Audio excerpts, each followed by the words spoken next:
जब तुझसे ना सुलझे तेरे उलझे हुए धंधे, जब तुझसे ना सुलझे तेरे उलझे हुए धंधे, भगवान के इंसाफ पर सब छोड़ दे ए बंदे, भगवान के इंसाफ पर सब छोड़ दे ए बंदे, खुद ही तेरी मुश्किल को वो आसान करेगा, खुद ही तेरे मुश्किल को वो आसान करेगा, और जो तू कर नहीं पाया वो भगवान करेगा।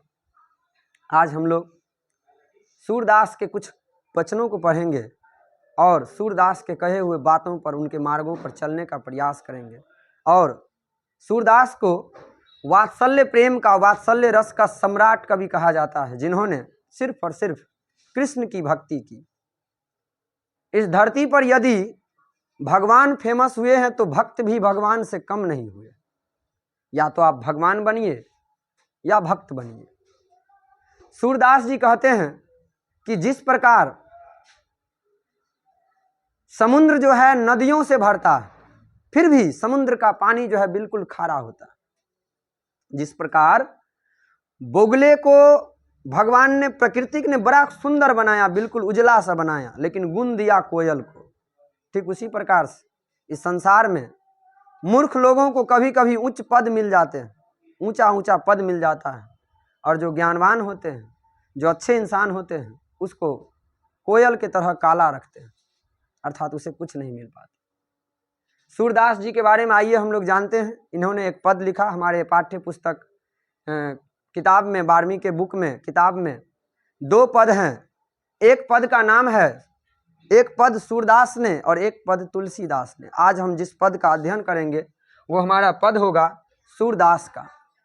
सूरदास ने कृष्ण की भक्ति किया, और वो भी बालक के मनोरम दृश्य का, अर्थात बचपन के बातों को ही उन्होंने ज़्यादा तक चर्चाएं की है। ये कृष्ण भगवान है और ये हमारे हुए सूरदास। सूरदास ने कृष्ण की भक्ति की और वात्सल्य प्रेम का सम्राट कवि कृष्ण को, सूरदास को कहा जाता है। आइए जानते हैं सूरदास के बारे में। सूरदास जी का जन्म जो है अनुमानित है, ये परफेक्ट जानकारी नहीं है, उचित जानकारी यहाँ पर नहीं दिया गया है। तो सूरदास जी का जो जन्म है, सूरदास का जन्म सन 1478 ईस्वी के आसपास माना जाता है। वे दिल्ली के निकट सिही नामक गांव में रहने वाले थे और उनके गुरु का नाम महाबल्लभाचार्य था। किनके गुरु का नाम? सूरदास के गुरु जी का नाम महाबल्लभाचार्य था। वे पर्यटन, सत्संग, कृष्ण भक्ति और वैराग्य में रुचि लेते थे। जैसा कि आज के बच्चे या आज के कोई भी व्यक्ति पर्यटन में तो रुचि रखते हैं, लेकिन सत्संग और कृष्ण भक्ति में ये जरूरी नहीं है कि हर व्यक्ति का मन लगे। अभी के बच्चों को टिकटॉक देखने में मन लगता है, यूट्यूब पर शॉर्ट वीडियो देखने में मन लगता है। तो इस प्रकार जो है वे पर्यटन के, सूरदास पर्यटन के, सत्संग के, अर्थात सत्संगति में जाना, अच्छे व्यक्ति के संगति में रहना ही सत्संग है। जो आप बुरा हैं और आपका दोस्त यदि सत्य का संगति मिला, अच्छे दोस्त का संगति मिला, आप ऑटोमेटिक सुधर जाओगे। तो वे पर्यटन के, अर्थात घूमने के, सत्संग के और कृष्ण भक्ति और वैराग्य में उनका बहुत ज्यादा रुचि लेता था। जन्म से अंधे थे अथवा बड़े होने पर दोनों आंख जाती रही। उनकी प्रमुख रचनाओं में सूरसागर, साहित्य लहरी, राधा रसकेली, सूरसावली इत्यादि ये जो हैं प्रमुख रचनाएं हैं। किनकी? सूरदास, जिनका जन्म 1478 ईस्वी के आसपास माना जाता है। और दिल्ली के निकट एक सिही नामक गांव है। किस नाम का? सिही नामक गांव है, वहीं के ये रहने वाले थे। बहुत सारा लोकोक्तियां हैं, बहुत सारे लोगों का मानना है, कहानी है कि ये बचपन से अंधे नहीं थे, आगे चलकर अंधे हुए।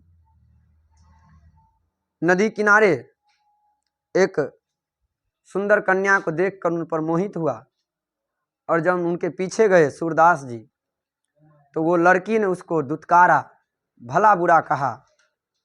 और तब उन्होंने सोचा, अपने मन में सोचा कि यदि ये आँख न रहती तो हमें उनसे मोहब्बत ना होता, हमें इतनी डांट नहीं सुननी पड़ती, ऐसा माना जाता है, परफेक्ट नहीं है, ऐसा लोकोक्तियां हैं, ऐसे लोगों के द्वारा कही सुनी अनसुनी कहानी है।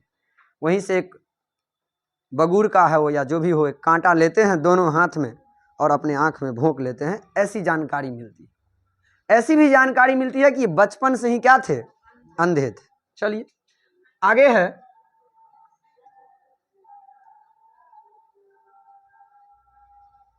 अच्छा ये नहीं चलेगा इस पे ना,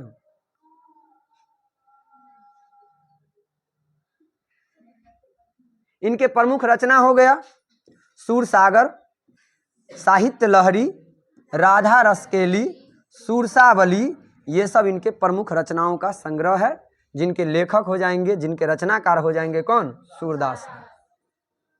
अब है पाठ परिचय। प्रस्तुत पाठ में दोनों पद सूरदास रचित सूरसागर से लिया गया है। यहाँ पर जो दो पद मिलेंगे आपको, वो पद जो है कहाँ से, सूरसागर से लिया गया है। इन पदों में सूर की अर्थात सूरदास की काव्य और कला से संबंधित विशिष्ट प्रतिभा की अभूत झलक मिलती है। इस काव्य में कला से संबंधित विशिष्ट प्रतिभा के और अपूर्व झलक मिलती है। प्रथम पद में दुलार भरे कोमल मधुर स्वर में सोते हुए बालक कृष्ण को भोर होने की सूचना देते हुए जगाया जा रहा है। दो पद जो मिला है उसमें एक पद क्या है बुआ, उसमें बालक को अर्थात कृष्ण भगवान को भोर होने की सूचनाएं दी जा रही है कि जागिए, सुबह हो चुका है। अब गायें भी जो है अपने बछड़े की तरफ दौड़ रही है। अब जो है कुछ ऐसा भी फूल होता है जो रात के समय में खिलता है और सुबह होते हुए वो क्या हो जाता है, पुनः संकुचित हो जाता है, अर्थात जैसे ही सूर्य का प्रकाश पड़ता है वो धीरे धीरे मुरझाने लगता है, बंद होने लगता है। उस फूल का सूचना देते हैं कि अब तो जागिए, वो भी जो है संकुचित हो रहे हैं, सो भोर हो गया है, आप कृपया करके जागिए। पहला पद में ये कहा गया है। द्वितीय पद में पिता नंद की गोद में बैठकर बालक कृष्ण को भोजन करने को दिखाया गया कि कैसा मनोरम दृश्य है कि एक बालक अपने पिता की गोद में कुछ खाते हैं, कुछ पिता के मुख में खिलाते हैं और कुछ धरती पर गिराते हैं। और ये छवि देखकर, ये दृश्य देखकर समझिए तो कहने में नहीं बन रहा है कि क्या कहूं, वर्णन करने के लिए शब्द क्या है, कम है। कोई भी व्यक्ति अपने दुख के बात को यदि किताब पर लिखना चाहे तो जितना दर्द उनके सीने में है, जितना दर्द उसके हृदय में है, उस दर्द को कॉपी पर नहीं उतार सकता। ठीक इसी प्रकार श्री कृष्ण के भोजन करने का बखान और साथ साथ बालक को भोर होने की सूचना यहां पर दिया गया है। तो कविता का जो भाव है, जागिए ब्रजराज कुबर कवल कुसुम फूले, कुमुद वृद्ध संकुचित भये भृग लता फूले। प्रस्तुत पद वात्सल्य भाव के हैं। वात्सल्य का अर्थ प्रेम का एक भाव है जिसका नाम है वात्सल्य। वात्सल्य भाव के हैं और सूरसागर से संकलित है। ये जो पद लिया गया है कहाँ से लिया गया है, सूरसागर से लिया गया है, जिसमें सूरदास जी मातृ स्नेह का भाव प्रदर्शित कर रहे हैं। किस स्नेह का, मातृ स्नेह का, अर्थात माँ का भाव प्रकट कर रहे हैं। इस धरती पर सबसे सुंदर और सबसे मनोरम यदि किसी का भाव है तो है माँ का। दो थापर मारती भी है तो दुलार भी वही करती है। तो स्नेह का भाव प्रकट कर रहे हैं। माता यशोदा अपने पुत्र को सुबह होने पर जगा रही है। वह कहती है कि हे ब्रज के राजकुमार, अब जाग जाओ, कमल पुष्प, कमल के जो पुष्प है वो खिल गए हैं तथा कुमुद भी बंद हो गए। कुमुद है कौन, वो समझिए।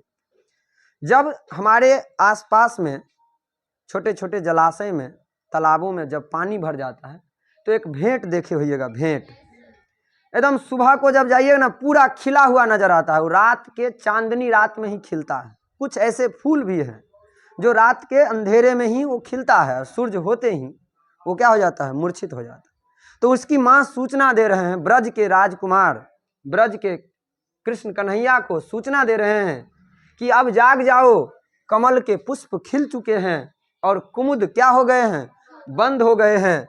कुमुद रात्रि में ही खिलते हैं।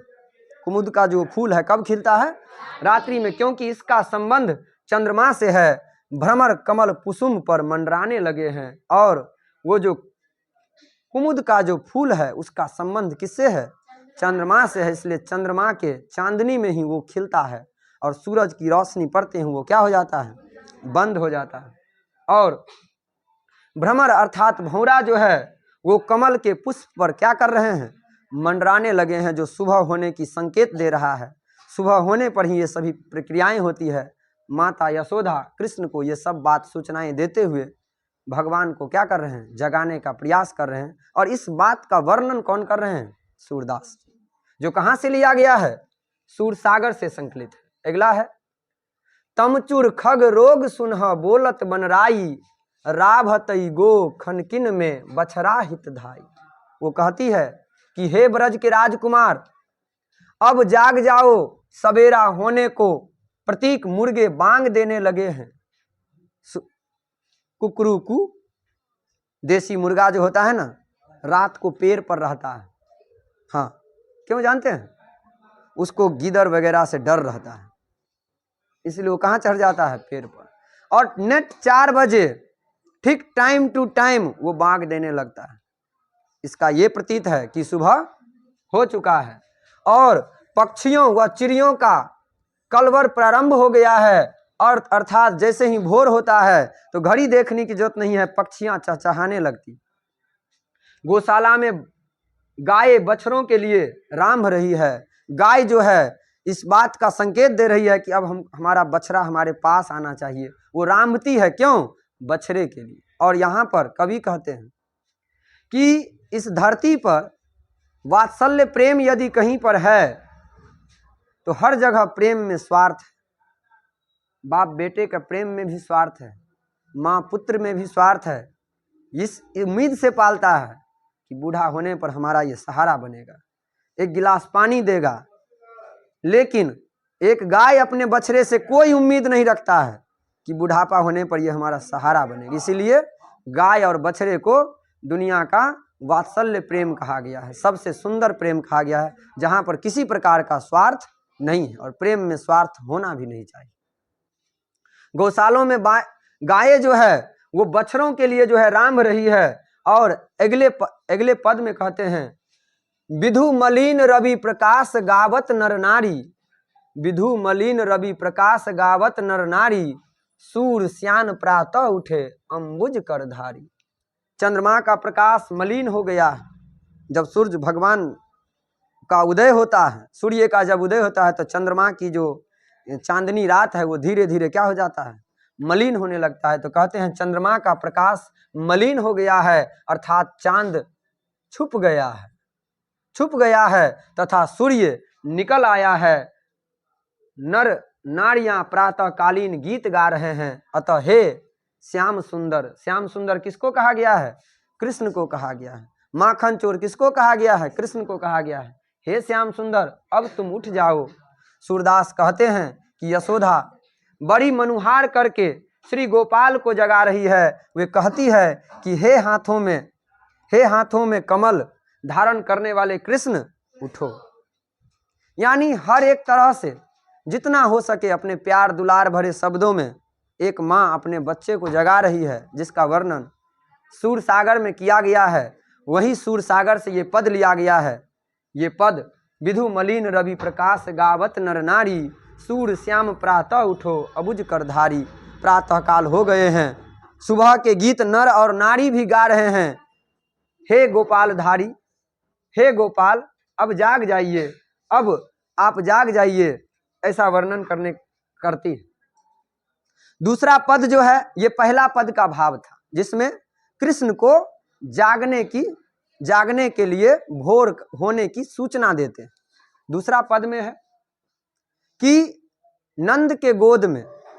नंद बाबा के गोद में कृष्ण भगवान बालक का मनोरम दृश्य है, जो गोदी में बैठकर भोजन करा रहे हैं। और ये सुंदर दृश्य देखने से बनता है। जिसके भी घर में कहीं बच्चे छोटे होंगे, उनके खाने का स्टाइल, उसके बोलने का स्टाइल, जो शब्द आपको समझ में न आए और बिना बोले हुए वो हर काम कराता है अपने मम्मी पापा से, वो दृश्य की कल्पना कीजिए और सोचिए कि आपके सामने में भी वो कृष्ण की छवि है, ताकि भगवान पढ़ते समय में भी चित्रगुप्त जो है आपके नाम का एक जरूर लिखेगा कि ये व्यक्ति जो है भक्ति में भाग लिया था। आज की पढ़ाई समझिए भक्ति में ही, सत्संग में भाग लेना हुआ। अगला है दूसरा पद में कहते हैं, जेवत श्याम नंद की कन्या, कछु खात कछु धरनी गिरावत, छवि निरखति नंद रनिया। छवि निरखति नंद रनिया। प्रस्तुत पद वात्सल्य भाव के हैं और सूर सागर से संकलित है, जिसमें सूरदास जी मातृ पितृ स्नेह के भाव को प्रदर्शित कर रहे हैं। अर्थात माता पिता का बच्चे के प्रति क्या प्यार दुलार होता है, इसको प्रदर्शित कर रहे हैं। श्री कृष्ण नंद की गोद में बैठकर भोजन कर रहे हैं। वे कुछ खाते हैं और कुछ धरती पर गिराते हैं तथा इस मनोरम दृश्य को नंद की रानी अर्थात मां यशोदा देख रही। वही कहा गया है, कछु खात कुछ खाते हैं, कछु धरनी धरती पर गिरावत कुछ धरती पर गिरावत है, छवि निरखति नंद रनिया अर्थात नंद की जो रानी है अर्थात जो यशोदा माँ है वो ये दृश्य को देख रही है और ये छवि कहने को नहीं बन रही, इतना मनोरम दृश्य है। यहाँ पर जेवत श्याम नंद की कन्या, यहाँ कन्या का अर्थ गोद होता है। नंद की कन्या नंद बाबा के गोद में बैठकर भगवान श्री कृष्ण क्या कर रहे हैं, भोजन कर रहे हैं। नेक्स्ट है, अब उनके भोजन में क्या क्या है, आप लोगों के भी शायद मुंह में पानी आ जाए। भोजन का नाम सुनते ही किसके मुंह में पानी नहीं आता है? रसगुल्ला हो, दही हो, बड़ा हो, दही बड़ा हो। तो यहां पर कहते हैं, बड़ी बड़ा बेसन बहु भातिन, व्यंजन विविध अंगनिया, डारत खात लेत अपने कर, रुचि मानत दधी दोधनिया। प्रस्तुत पद जो है वात्सल्य भाव के हैं, वात्सल्य प्रेम के हैं और सूर सागर से संकलित है। देखिए बुआ, यदि ऑनलाइन क्लास चल रहा है तो ऑफलाइन क्लास वाले क्यों जो हैं इधर उधर सोने का प्रयास कर रहे हैं? ऐसा ना करिए। वात्सल्य भाव के हैं और सूर सागर से संकलित है, जिसमें सूरदास जी मातृ पितृ के स्नेह के भाव को प्रदर्शित कर रहे हैं। श्री कृष्ण नंद की गोद में बैठकर भोजन कर रहे हैं। उनके खाने के लिए अनगिनत प्रकार के व्यंजन जैसे बेसन के बारे, बड़ियां इत्यादि बने हुए हैं। वे अपने हाथों से कुछ खाते हैं और कुछ गिराते हैं, लेकिन उनकी रुचि केवल दही के पात्र में अत्यधिक होती। बहुत व्यंजन है रखा हुआ, बहुत भोजन है, लेकिन जो आपको ज्यादा पसंद हो दिल दिमाग उसी पर अटका रहता है।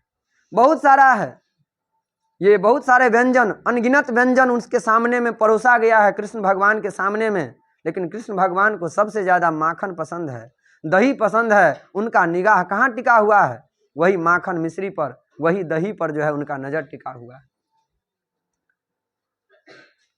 मिश्री दही माखन मिश्रित कर, मुख नावत छवि धनिया, आपुनु खात नंद मुख नावत, सो छवि कहत न बनिया, सो छवि कहत न बनिया।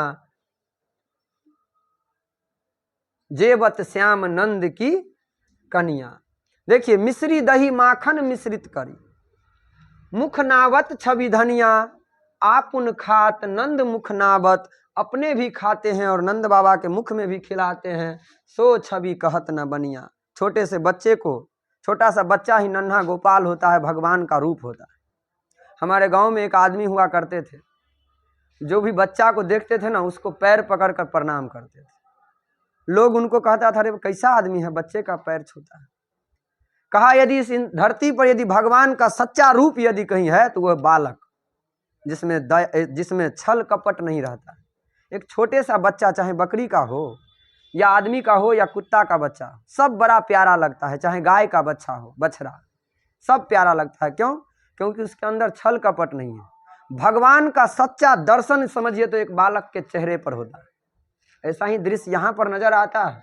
कहता है, मिश्री दग्ध माखन मिश्रित करी, मुख नावत छवि धनिया, आपुन खात नंद मुख नावत, सो छवि कहत न बनिया। जिसके भी घर में बालक होगा, यदि बालक को आप खिलाइए तो वो बालक आपके मुंह में खिलाता है। ये दृश्य देखने में बड़ा आनंद आता है। यहीं पर माता पिता के भाव को दिखा रहे हैं और इसका वर्णन कर रहे हैं सूरदास जी। कहते हैं, वे मिश्री दही और माखन के मिलाकर अपने मुख में डालते हैं। यह मनोरम दृश्य देखकर मां यशोदा धन्य हो जाती। ये जो दृश्य देख रही है माँ यशोदा, समझिए धन्य हो जा रही है। वे खुद भी खाते हैं और नंद जी के मुख में भी डालते हैं। ये मनोरम छवि का वर्णन करते नहीं बनता। क्या करूं, कैसे करूं मैं इस शब्द का वर्णन, इस दृश्य का वर्णन करते नहीं बन रहा है। इतना अच्छा दृश्य है और इस दृश्य को देखकर यशोदा माँ समझिए धन्य धन्य हो जा रही। नेक्स्ट है, जो रस नंद जसोदा बिलसत, सो नहीं तीनु भुवनिया, भोजन करी नंद अचमन लिन्हो, मांगत सूर जुठनिया। अर्थात जो रस नंद जसोदा बिलसत, जो रस, जो आनंद की अनुभूति माँ यशोदा और नंद बाबा कर रहे हैं अपने बालक के साथ खेलकर, अपने बालक के साथ खाना खाते हुए जो आनंद की अनुभूति माँ यशोदा और नंद बाबा कर रहे हैं, वो रस, वो आनंद तीनों भुवन में कहीं नहीं है। भोजन करी नंद अचमन लीन्हो, और अब जो है भोजन करके नंद बाबा जो है कृष्ण का अचमन करा दिए, अर्थात मुँह हाथ धुला दिए हैं। मांगत सूर जूठनिया, और सूरदास जी उस जूठन को लालच भरी निगाहों से ये सोचते हैं कि काश ये जूठा थोड़ा सा हमें मिल जाए तो हमारा भी जिंदगी धन्य धन्य हो जाए। भगवान का थोड़ा सा जूठन, सोचिए कि यदि भगवान को हम प्रसाद अर्पित करते हैं, वो खाते हैं, तो खा के प्रणाम करते हैं ये सोच के कि भगवान का जूठा मिला। इसीलिए हमारा कहना मानिए एक बात, कि घर में कुछ भी बनाइए, दाल बनाइए, रोटी बनाइए, भात बनाइए, शाकाहारी भोजन में कुछ भी बनाइए, भगवान को अर्पित करके खाइए प्रसाद समझ के। जहर भी ना अमृत बन जाता है, जहर भी अमृत बन जाता है जब आप भगवान को चढ़ाकर खाते। क्या दिक्कत, हमारे पास पैसा नहीं है, दौलत नहीं है, तो क्या हुआ, रोटी सब्जी ही भगवान को अर्पित सही। और करने वाले करते हैं, घर में कभी कभी खीर पूरी बनाते हैं तो भगवान को भोग लगाइए।